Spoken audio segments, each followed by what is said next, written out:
property, commutative property. Rational numbers are commutative under addition. If a and b are rational numbers, then a plus b equal to b plus a. यानी कि कोई एक number उसमें दूसरा number जोड़ दो, फिर उनके ऑर्डर करके जोड़ दो, आंसर बराबर ही आएगा. एग्जाम्पल से आपको समझाती हूँ. ए की जगह हम 4 लेते हैं, बी की जगह हम 2 लेते हैं. जैसे ही इनको वैल्यू पुटअप करेंगे, ए की जगह 4, बी की जगह 2, तो इधर रखेंगे हम बी की जगह 2, ए की जगह 4. 4 + 2 = 6 और 2 + 4 = 6. तो आंसर इनका बराबर ही आएगा. तो इस आइडेंटिटी को कम्यूटेटिव आइडेंटिटी कहते हैं. ये आइडेंटिटी आपकी एडिशन में भी काम आती है और मल्टीप्लिकेशन में भी काम करती है. तो दोनों का आंसर सेम ही आएगा. ठीक है. फिर मल्टीप्लिकेशन में भी आप देख लेते हैं. a into B, B into A, इनका आंसर इक्वली होगा. a की जगह वैल्यू पुट करेंगे. a की जगह कितना लिया था हमने 4. बी की जगह कितना लिया था 2 इक्वल टू, बी की जगह कितना है 2, ए की जगह कितना है 4. इनको मल्टीप्लाई करेंगे. 4 × 2 = 8, 2 × 4 = 8. तो दोनों आंसर इक्वल ही आएंगे. तो ये कम्यूटेटिव प्रॉपर्टी है. ये एडिशन और मल्टीप्लिकेशन दोनों में ही काम करती है, लेकिन सब्ट्रैक्शन और डिवीजन में काम नहीं करती है. देख लीजिए, जैसे अगर b minus a minus B not equals to b minus a लिखती हूँ, तो फिर ये बराबर नहीं होता है. a की जगह हम रखेंगे 4, b की जगह हम रखेंगे 2, b की जगह हम रखेंगे 2 और a की जगह रखेंगे हम 4. तो ये हो गया 4 - 2 = 2. लेकिन ये तो माइनस का आएगा, ये तो इक्वल नहीं हुआ. बट ये सब्ट्रैक्शन के अंदर कम्यूटेटिव प्रॉपर्टी काम नहीं करती है. ऐसे डिवीज़न में भी काम नहीं करती है. जैसे डिवीज़न का एक एग्जांपल देख लेते हैं हम.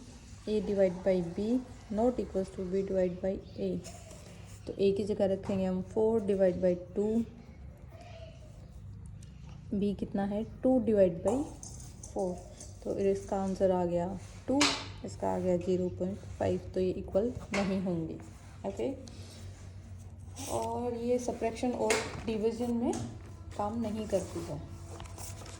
नेक्स्ट प्रॉपर्टी देखेंगे हम, एडिशन प्रॉपर्टी.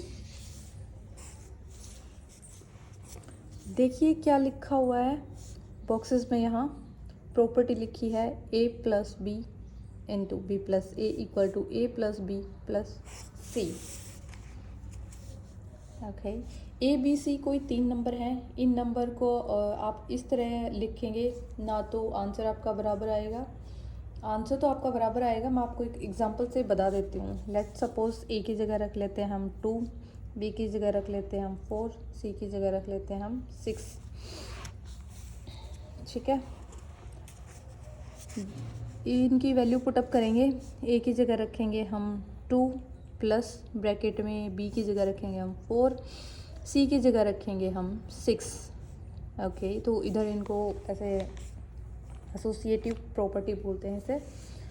और इसकी जगह रखेंगे a की जगह हम रखेंगे 2, b की जगह रखेंगे 4 और ये ब्रैकेट बंद, और c की जगह रख लिया हमने 6.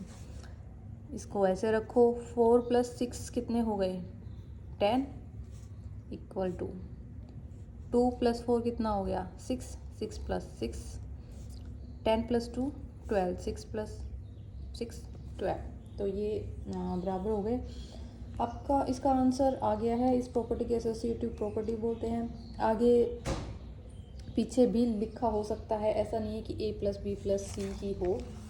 एसोसिएटिव, ये जो वर्ड है ना, ये एसोसिएट से बना है. एसोसिएट का मतलब होता है साथ साथ बोल लें या फिर साथ ही बोल लें. ये प्रॉपर्टी आपकी 2 से ज़्यादा नंबर के लिए होती है. एसोसिएटिव प्रॉपर्टी एडिशन और मल्टीप्लिकेशन में भी काम करती है. मल्टीप्लिकेशन में देखिए a × b ब्रैकेट में a × c, b × c sorry. तो हम a की जगह हम रखेंगे 2 इंटू b की जगह रखेंगे हम 4 और ये c की जगह रख लेंगे हम 6. ओके. फिर यहाँ रखेंगे a की जगह 2 इंटू b 4 बंद इंटू सी की जगह 6, ओके। जैसे ये 2 रख लिया, 6 4 6 जा 24 इक्वल टू 2 4 जा 8 इंटू 6, 24 2 जा 48, 8 6 जा 48। आंसर बराबर ही आएगा। ये जो प्रॉपर्टी है सब्ट्रैक्शन और डिवीजन में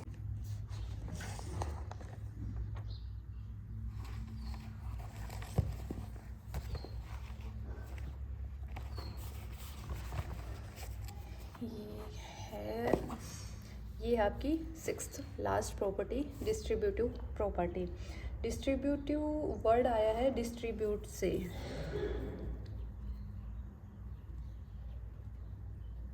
डिस्ट्रीब्यूट से मतलब अलग करना,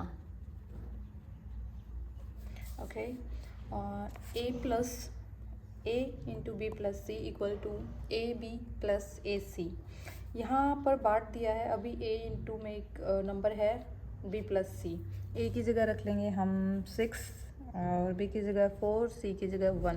मैं आपको एक एग्जांपल से समझा देती हूँ। जैसे ए की जगह रखा हमने 6 इंटू बी की जगह 4 प्लस 1 इक्वल टू ए की जगह रखा 6, बी की जगह रखा हमने 4, ए की जगह रखा 6 इंटू सी की जगह रखा 1। 4 प्लस 1 5, 6 इंटू 5 हो गया ये 6 4 जा कितना होगा 24 प्लस 6 1 जा 6, 6 5 जा कितना हो गया 30, 24 प्लस 6 30। तो आंसर दोनों सेम ही आएगा, ओके। फिर हम यहाँ पे देख लेते हैं डिस्ट्रीब्यूटिव प्रॉपर्टी इस तरह काम करती है एडिशन के अंदर, और इसी तरह से ये सब्ट्रैक्शन के अंदर भी काम करती है। अगर ब्रैकेट में कोई दो नंबरों के बीच में नेगेटिव साइन है ना, तो ये दोनों प्रोडक्ट में लिखा हुआ है, उनके बीच में भी नेगेटिव साइन ही आएगा। मैं यहाँ इसको भी सेम एग्जांपल से आपको समझा देती हूँ। 6 into 4 minus 1 equals to A into B, मतलब 6 इंटू 4 माइनस 6 इंटू 1, 6 4 माइनस 1 3 बच गया यहाँ पे। 6 4 जा कितना रहेगा 24 माइनस 6 1 जा 6, 6 3 जा कितना होगा 18, 24 माइनस 6 कितना होगा 18। ये आंसर भी सेम ही आएगा। मैं यहाँ इनको डिस्ट्रीब्यूट कर देती हूँ। ये प्रॉपर्टीज़ मैंने आपको यहाँ बताई हैं, इनसे अलग आपके चैप्टर में कुछ नहीं आएगा। नेक्स्ट वीडियो में हम एक्सरसाइज करेंगे, उसमें ओनली 3 क्वेश्चंस हैं, वो भी आपको इसी तरह की फॉर्म में देखने को मिलेंगे और आपसे पूछा जाएगा उनमें से कि कौन सी प्रॉपर्टीज़ है। Thank you, please like share and subscribe.